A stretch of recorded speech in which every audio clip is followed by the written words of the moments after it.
தமிழர் வாழ்வுரிமை கூட்டமைப்பில் உலக தமிழர்களின் வாழ்வுரிமைக்காகவும் ஈழ இன பிரச்சனைகளை குறித்தும் தமிழ் சமூகத்தின் வாழ்வுரிமைக்காகவும் என்னால் தலைமை ஒருங்கிணைப்பாளர்கள் நடத்தப்படுகின்ற தமிழர் வாழ்வுரிமை கூட்டமைப்பில் தொடர்ந்து நாம் பயணிப்போம் என்று எனக்கு தெரிவித்திருக்கிறார்கள். ஆக அந்த வகையில் தமிழக வாழ்வுரிமை கட்சி எங்கள் கட்சியினுடைய செயற்குழு, பொதுக்குழு, அரசியல் தலைமைக்குழு, தொகுதி தலைவர், செயலாளர், மாவட்ட தலைவர், செயலாளர், மாநில நிர்வாகிகள், நகர ஒன்றிய செயலாளர்களான பொதுக்குழு அனைவரும் சேர்ந்து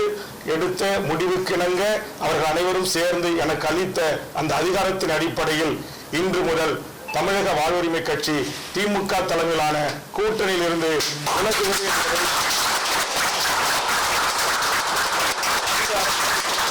அதிகாரப்பூர்வமாக அறிவிக்கிறேன்.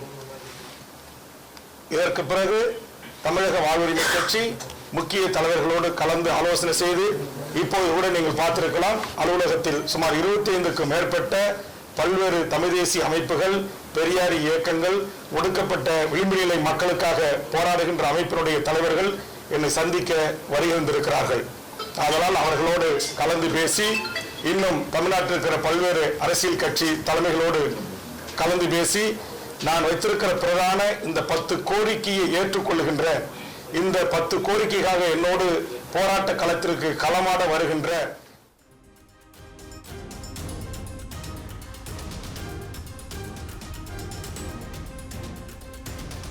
குறித்து